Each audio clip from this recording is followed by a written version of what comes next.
Video game backlogs. We all have them. You have them. I have them. They just sit there. We stare at them. Sometimes you feel excited. If you're lucky enough to own a lot of games, the possibilities feel endless. Maybe you have a cozy game, maybe an action game, maybe a massive RPG, maybe something weird and experimental. It should feel awesome. But somehow the conversation around backlogs has become negative.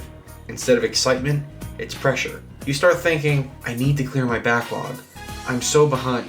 I haven't finished enough games. It's like beating more games than other people somehow makes you a better gamer. And that's weird, right? Gaming is a hobby. It's supposed to be built on fun. Somehow fun has turned into a problem that needs to be solved.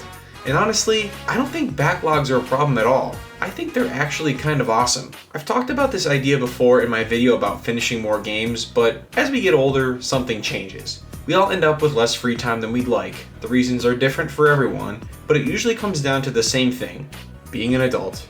That means more responsibilities, more obligations, and less time. But if gaming really is your passion, as it is mine, you probably don't stop buying games. You still want to experience new releases when they come out, you still want to explore new worlds, you still play games, so your backlog doesn't shrink. If anything, it just keeps growing. At some point, you should start asking yourself, why do I feel like I owe my backlog something? We all want to play the games we own, but realistically, if you have a sizable library, you're never going to finish everything. And that's okay. Instead of asking, how do I beat my backlog? Maybe the better question is, why do I feel like I need to? I think part of this comes from how the internet shapes the way we view games. People post tier lists, rankings, and talk about how many games they beat. Don't get me wrong, I love that stuff. I'm a sucker for a top 10 list just like everybody else, and I plan to make content like that too. But maybe somewhere along the line, something got a little messed up. Sometimes that discourse makes you feel like you have something to prove with your games instead of just playing them. I'm not saying it's bad, I just think it's something worth keeping in check. I've said this before, but I honestly don't really even like the word backlog. That word implies work, like something's unfinished, something's hanging over your head, and as I said in a previous video, I prefer the word library. You don't finish a library. Libraries aren't meant to be finished. They're collections of possibilities, of different experiences. Depending on your mood, you could choose to play a short game, or a cozy game, or an intense game, or a nostalgic game, or something totally bizarre you've never experienced before. And that's what's so beautiful about gaming. I could really pinpoint when my backlog got out of control. For me, this really started when I started collecting Nintendo Switch games. It's a whole topic for another video, but in short, the Switch is a fascinating console to collect for if you don't know.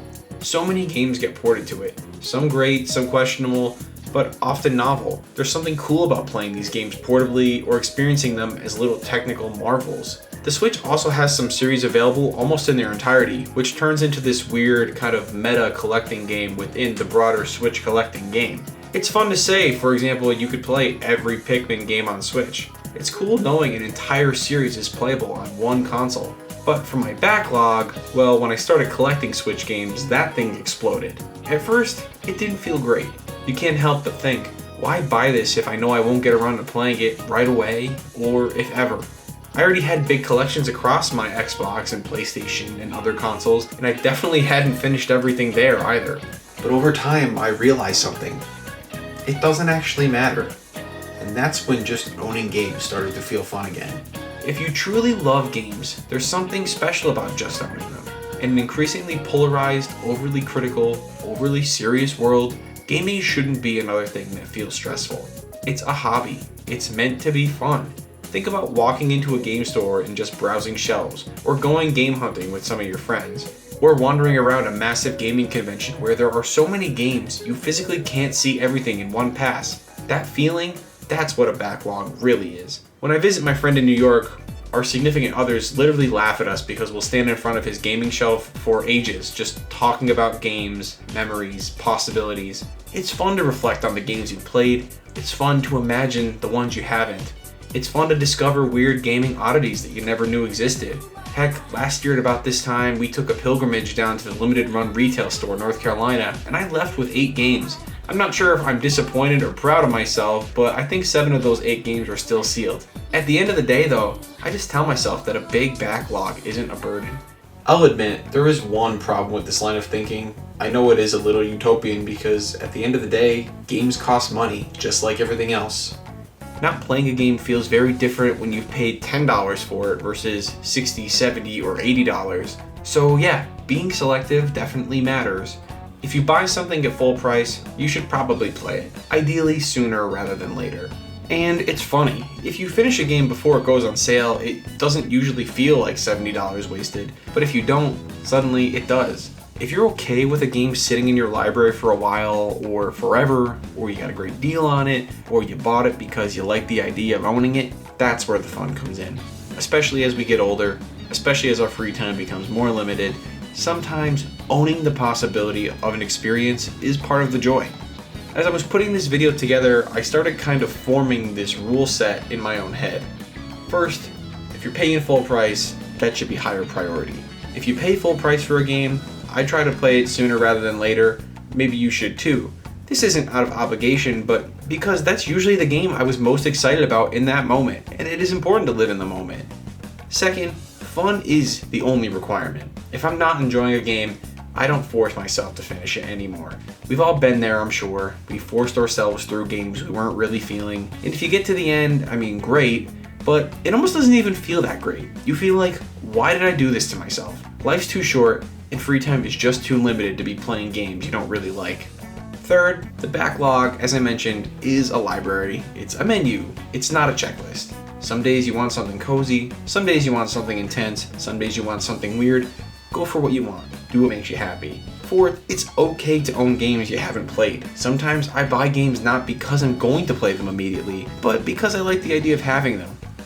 Fifth, as I've also mentioned, beating more games doesn't make you or me or anybody a better gamer. I don't measure my love for gaming by how many credit screens I've seen. I measure it by how much joy I'm getting from my hobby. And sixth, time is more valuable than the backlog. Stop asking yourself, how do I clear my backlog, and start asking, what do I actually want to play right now? That mindset changed a lot for me. In closing, I want to reiterate something.